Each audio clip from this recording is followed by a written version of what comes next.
ఉన్నతాధికార బృందంతో కలిసి ఫతేనగర్ బ్రిడ్జ్ వద్ద ఏర్పాటు చేసిన ఎస్టీపీ ప్లాంట్ ను మాజీ మంత్రి కేటీఆర్ పరిశీలిస్తున్నారు. లైవ్ చూద్దాం.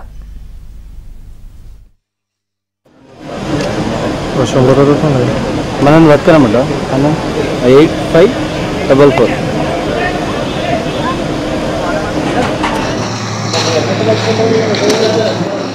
అది గడ మర్చిపోయినా షటర్ మర్చిపోయాను.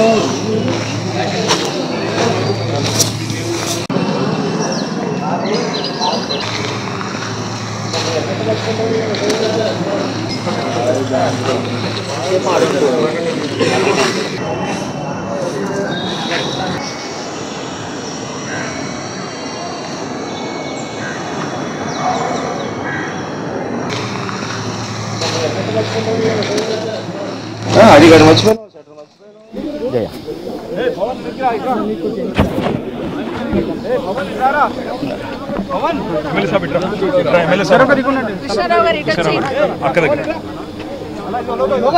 లోకల్ ఎమ్మెల్యే వచ్చి తీరిపోయి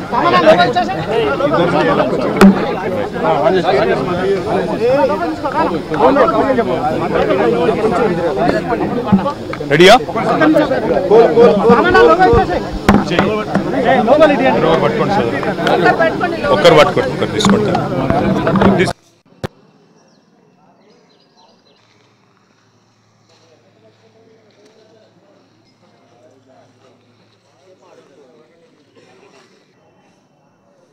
భయ్యా కొద్దిగా వెనక్కి పోరాదు,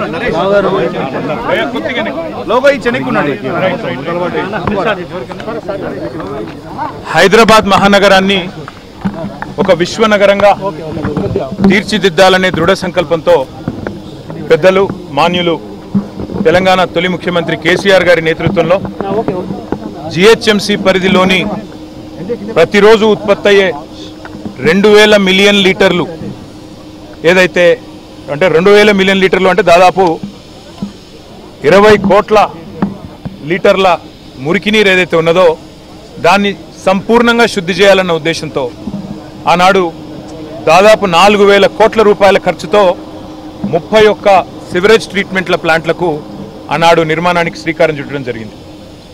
ఆ 31 సివరేజ్ ట్రీట్మెంట్ ప్లాంట్ల నిర్మాణం పూర్తి చేసి భారతదేశంలోనే ఏకైక నగరం 100% సివరేజ్ ట్రీట్ చేసే ఏకైక నగరంగా హైదరాబాద్ని మార్చాలనే ఒక బృహత్తర సంకల్పంతో పెద్దలు కేసీఆర్ గారి ఆశీర్వాదంతో ఈ కార్యక్రమాన్ని తీసుకోవడం జరిగింది. ఇవాళ చాలా సంతోషంగా ఉంది.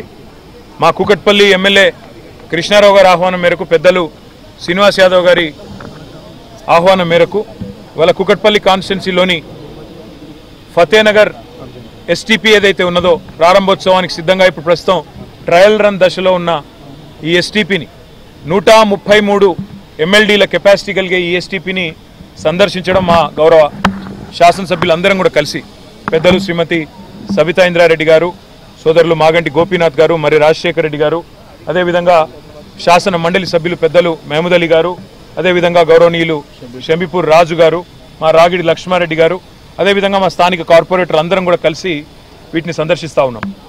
ఇది ఎస్టీపీల సందర్శనలో ఈరోజు మొదటి అడుగు మాత్రమే. ఇంకా కూకట్పల్లిలో ఇంకా దాదాపుగా మొత్తం 31 ఎస్టీపీలు, ఉప్పల్లోని నల్ల చెరువులో, అదేవిధంగా మాకు ఎల్బీ నగర్లో, ఇంకా కుత్బుల్లాపూర్లో, ఏవేవైతే రాజేంద్ర నగర్లో ఎస్టీపీల నిర్మాణం చేపట్టామో అవన్నిటిని కూడా మేము సందర్శిస్తాము. ఏ రకంగా కేసీఆర్ ప్రభుత్వం హైదరాబాద్ మహానగరంలో జిహెచ్ఎంసీ పరిధిలో మరి 100% శుద్ధి చేసిన మురికి నీరును ప్రజలకు అందించాలని తపన పడ్డదో మళ్ళీ గుర్తు చేస్తాం. అయితే ఈ అన్నింటికంటే ఇక్కడ అడగాల్సిన ముఖ్యమైన ప్రశ్న ఏంటి అంటే, ఈ మురికి నీరు మొత్తం హైదరాబాద్లోని వివిధ నాలాల ద్వారా ప్రవహించే మురికి నీరు శుద్ధి చేసిన తర్వాత ఇదంతా 94% మూసీలోకే పోతుంది. ఇవాళ ముఖ్యమంత్రి గారు మూసీని నేను సుందరీకరిస్తాను, మూసీ ప్రాజెక్టును అద్భుతంగా చేస్తాను అని మాట్లాడుతూ ఉన్నారు. మూసీలో ముఖ్యమంత్రి గారు తెలుసుకోవాల్సింది ఏంటంటే, కొత్తగా మీరు శుద్ధి చేసేదైతే ఏమీ లేదు. ఎందుకంటే ఆల్రెడీ సివరేజ్ ట్రీట్మెంట్ ప్లాంట్లు సంపూర్ణంగా మా ప్రభుత్వమే ప్రారంభించింది. అవి దాదాపుగా పూర్తయ్యే దశకు వచ్చినాయి. మీరు డబ్బులు ఇస్తే ఇంకో 2-3 నెలల్లో మొత్తం పూర్తయిపోతాయి.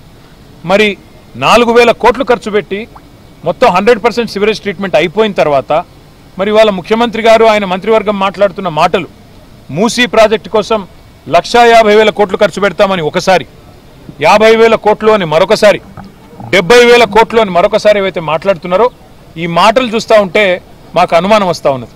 ఎందుకంటే అసలు ఉద్దేశం మూసి సుందరీకరణనా లేక ఇంకేదన్నా ఉన్నదా అనేది కూడా ప్రజల్లో కూడా అనుమానాలు కలుగుతూ ఉన్నాయి. కాబట్టి నేను రేవంత్ రెడ్డి గారికి మున్సిపల్ శాఖకు కూడా చెప్పేదల్లా ఒకటే, మీరు ఆల్రెడీ కేసీఆర్ గారు ఏదైతే మంచిగా వడ్డిచ్చిన విస్తరలాగా మీకు అన్ని పంచపక్ష ప్రమాణాలు పెట్టి మీకు అసలు ఒక ఇల్లు కట్టలేదన్నారు. నాకు ఆశ్చర్యం అనిపించింది. ఒక్క డబుల్ బెడ్రూమ్ ఇల్లు కట్టలేదు అని ఇదే రేవంత్ రెడ్డి గారు, ఇదే బట్టి విక్రమార్క గారు గతంలో మాట్లాడితే మా శ్రీనివాస్ యాదవ్ అన్న దగ్గరుండి బట్టన్నని తీసుకొని చూపెట్టిండు ఎక్కడెక్కడ ఇల్లు కట్టిన